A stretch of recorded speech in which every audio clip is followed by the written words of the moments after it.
Ho ho! Tomorrow is the first derby of the season, and also your first as Real Madrid manager. How is the team approaching such a special match for all Madridistas? Good afternoon, everyone. Well, on the one hand, the preparation is always the same. Training, the build-up, the focus is consistent. But of course, this is a derby. It has a special atmosphere, a strong emotional charge. It's a beautiful game to be part of, and tomorrow we expect a fantastic atmosphere. Intense, powerful, one that pushes us to play with energy, concentration, and quality. Hopefully we can come away with the win. Simeone has been at Atletico Madrid for 14 years. This is your first season. I don't know if you're thinking that far ahead, but can you imagine reaching a similar number at Real Madrid? What Simeone has achieved over these 14 years at Atleti is hugely significant. I'm just starting out here, so I prefer to go step by step, not setting such long-term goals. The beginning has been good, but there's still a long way ahead.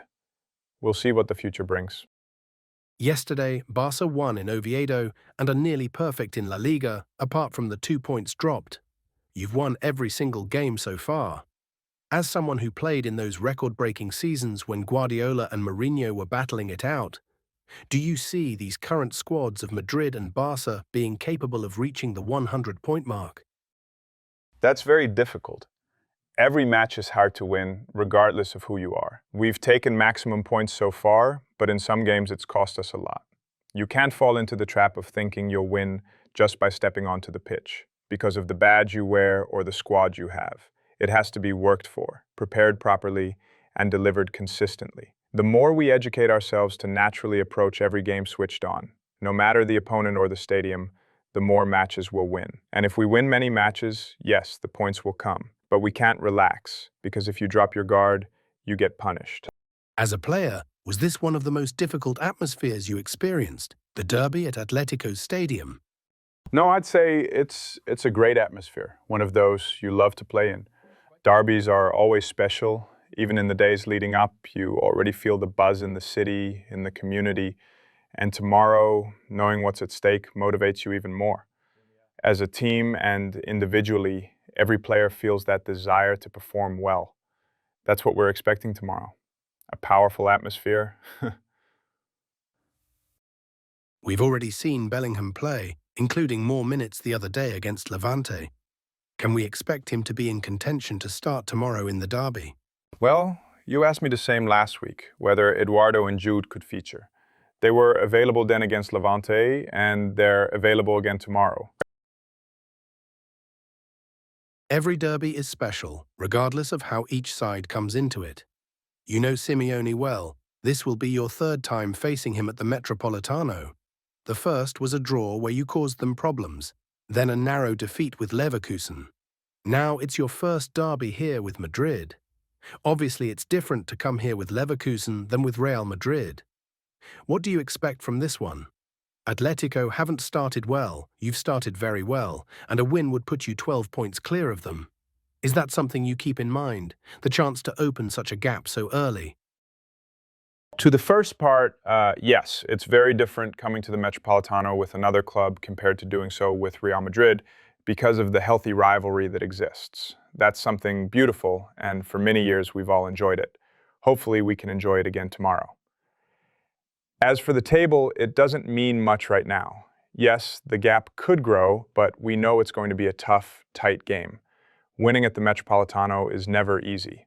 We'll have to work for it, and the match will bring different phases and challenges.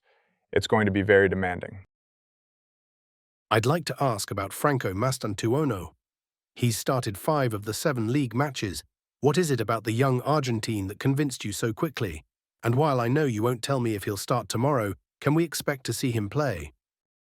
Franco has a lot of qualities. For his age and the fact he only arrived just over a month ago, just turned 18, new country, new league, new club, and a big one, his adaptation has been excellent. What I really like is not just his quality, but also his personality and his competitiveness. He's full of energy, and of course that energy has to be channeled and organized tactically. But that competitive instinct is fundamental to our team and our style of play. I'm delighted we have him, and I'm sure we'll enjoy him for a long time. As for tomorrow, the whole squad is ready. Everyone recovered well after Levante, nobody has any knocks, so tomorrow we'll decide. But no, I can't give away any clues. The other day, you said you'd get into trouble if you revealed your favorite attacking trio. But Vinícius, Mbappe, and Mastantuono scored 4 goals between them against Levante. And there was no rotation like in recent games with Rodrigo or Brahim. Are those 3 your preferred choice? My answer hasn't changed from last week. We have options. They've been performing really well, and we need them at their best, both now and throughout the season. But the others who didn't start are also fantastic players, and they'll be ready when called upon. When you first arrived, you were very clear in saying that Bellingham is a midfielder. Can you be more specific? Do you see him more as a creator or as someone who arrives late into the box? He's an attacking midfielder. By that I mean he can contribute in the build-up as well as in the finishing phase. He has the capacity to cover so much ground. Our job is to be efficient and smart in getting him the ball in the best possible positions so he can make the difference. He's now training longer, playing more minutes, and showing his precision within his flexibility and versatility. Some players are more positional, more static. Jude isn't one of them. When you took over at Madrid, you said your first priority was to close the gaps between the lines, play more compact, and improve defensively. You've only conceded 3 goals in 6 league matches, so that seems to be working. What's the next step in the team's evolution? We're doing a lot of things well, and we need to keep reinforcing them to stay convinced that it's the right path. The next step is to be more flexible and unpredictable in possession, not relying on just one way of attacking. I believe we have the technical, tactical, and physical qualities to play in different ways going forward. Without the ball, we've taken big steps forward, and we can't lose that. You've said that for a Madrid player or coach, matches at the Metropolitano and before at the Calderón are always special. But tomorrow you could have 4 players making their first appearance there. Mastantuono, Güler, Huijsen, and Carreras. Does that concern you at all? No, because otherwise I'd be ruling out too many important players. There's always a first time for everything. Some of them will definitely need tomorrow, and they'll get to experience that great atmosphere for themselves. That's part of the derby, before, during, and after. Some will get to celebrate, others will have tougher days, but that's the story of derbies here in Madrid and everywhere else. Now that Sergio Busquets has retired, I'd like to recall something Riquelme once said, that Busquets was the only number 5 who was also a number 10, because of how easily he made the impossible look simple, and that he even confused the football world. Since you shared so much time with him in midfield for Spain, what's your view? Did he ever confuse you too? First of all, congratulations to him for an incredible career.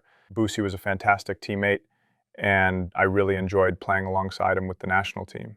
From my perspective, it was the opposite of confusing. He was one of those players who sustains a team, a very collective, generous player, incredibly intelligent with his decision-making, always anticipating what was about to happen. He wasn't the quickest physically, but mentally he was always a step ahead, always choosing the right option. That's why his career has been so brilliant. All of us who shared the pitch with him speak of him with great affection. I just wish him the best in these final matches and congratulate him on his outstanding career. I'm sure he'll be back on the pitch in some form before long. On Wednesday, during Atletico's match, Koke grabbed Rayo goalkeeper Batalla by the neck and was shown a yellow card. Last season in Mestalla, Vinícius grabbed the Valencia keeper and was sent off. What do you make of this difference in refereeing decisions? Honestly, my opinion isn't really relevant. Those are past incidents, already judged. I have nothing to add. The last 3 league derbies finished 1-1. Obviously, Madrid now have a different manager, yourself, but have you looked back at those games, including in the Champions League? What did you like? What didn't you like? And what do you expect tactically tomorrow beyond the intensity and atmosphere? No, I haven't rewatched them because Atletico have changed their squad quite a lot. I've focused more on this season's matches with their new players and those who've been there longer and still give them a clear identity. Atletico evolve every year, and this year they've made smart signings with very good players. It's still early, but they'll be contenders for everything. Tomorrow, it won't just be about emotion. Tactically, it will be demanding, physically too. They're a team with huge energy who force you to play at a very high tempo. We have to be ready for that tempo. We've raised our own intensity a lot, and the daily work has been excellent, which prepares us well for the competition. You've spoken about the derby atmosphere being powerful and beautiful before, during and after. But in recent years, Vinícius has suffered more than enjoyed it. Will you speak to him about blocking out whatever comes from the stands? The key is not to dwell on what's happened before, but to focus entirely on the match, on the pitch, on the football. We have to be prepared for Atleti's weapons, for the stadium, for their team, and also to maximize what we can do. Vinny is fundamental for us. The other day, he had an outstanding game. I really liked a lot of what he did, and I love seeing him smile. Tomorrow, the preparation will be the same.